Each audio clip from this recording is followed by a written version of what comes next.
सबको नमस्कार। आज मैं बहुत खुश हूँ। पंजाब के लोगों के लिए खुश हूँ, देश के लोगों के लिए खुश हूँ। पंजाब के मुख्यमंत्री भगवंत मान जी ने आज बहुत शानदार ऐलान किया इस देश के गरीबों के लिए, पंजाब के गरीबों के लिए, और मैं समझता हूँ कि पूरे देश पे आने वाले समय में इसका असर पड़ेगा। भगवंत मान जी ने ऐलान किया है कि पंजाब में गरीबों का राशन उनके घर घर तक पहुंचाया जाएगा। Door step delivery of ration, घर घर राशन योजना। अभी आज़ादी के 75 साल बाद भी एक गरीब आदमी को अपना गेहूं चावल महीने का जो राशन होता है, जो सरकार देती है, वो राशन लेने के लिए लंबी लंबी लाइनों में लगना पड़ता है, छुट्टी लेनी पड़ती है, ढेरों तकलीफ़ें उठानी पड़ती है। आज ज़माना ये आ गया कि एक फ़ोन करो और फ़ोन के ऊपर ऑर्डर करो और पिज़्ज़ा आपके घर आ जाता है, सारा सामान आपके घर आ जाता है, लेकिन राशन लेने के लिए एक गरीब आदमी को लंबी लंबी लाइनों में लगना पड़ता है।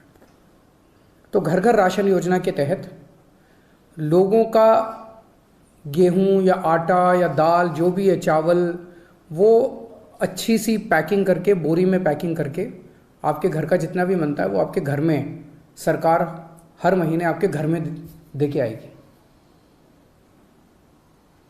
पंजाब के गरीबों को इससे बहुत फ़ायदा होगा। तो मैं पंजाब के लोगों को बहुत बहुत बधाई देता हूँ। मैं समझता हूँ ये जल्दी लागू होगा। आज ऐलान किया गया है।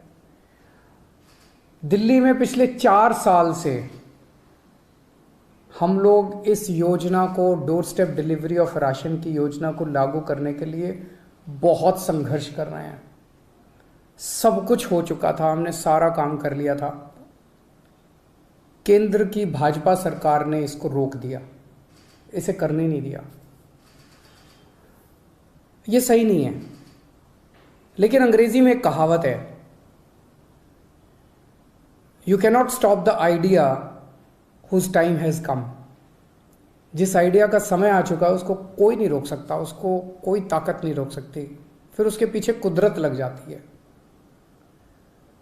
अब इसका आइडिया आ चुका है, इसका समय आ चुका है, तो ये तो लागू होगा। दिल्ली में नहीं लागू करने दिया, कोई बात नहीं, पंजाब में लागू करेंगे।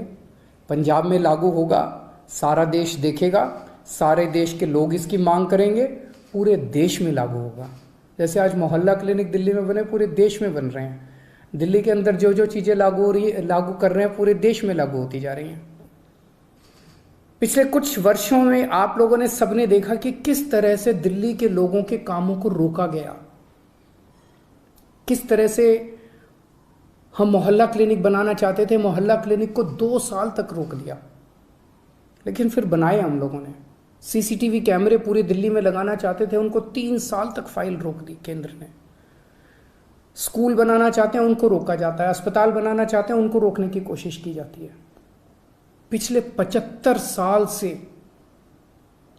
इस देश के लोगों को रोका गया, हर कदम पे रोका गया। लोग आगे बढ़ना चाहते हैं, लोग विकास करना चाहते हैं, लोग प्रगति करना चाहते हैं, उन्हें रोका जाता है। इस देश के लोग बहुत अच्छे हैं, इस देश के लोग बहुत इंटेलिजेंट है, इस देश के लोगों में बहुत टैलेंट है, इस देश के लोग तरक्की करना चाहते हैं, लेकिन उनको 75 साल से रोका जा रहा है। लेकिन अब लोग रुकने वाले नहीं हैं। अब लोगों ने ठान लिया, अब लोग खड़े हो गए हैं। 2 राज्यों के अंदर लोगों ने कट्टर ईमानदार सरकार बना दी है। अब ये देश तरक्की करेगा, अब ये देश आगे बढ़ेगा। मैं उन सब लोगों को कहना चाहता हूँ, सभी ताकतों को कहना चाहता हूँ जो इस देश को रोकने की कोशिश कर रहे हैं, कि आप जो मर्जी कर लीजिए, अब ये देश रुकने वाला नहीं है। नमस्कार।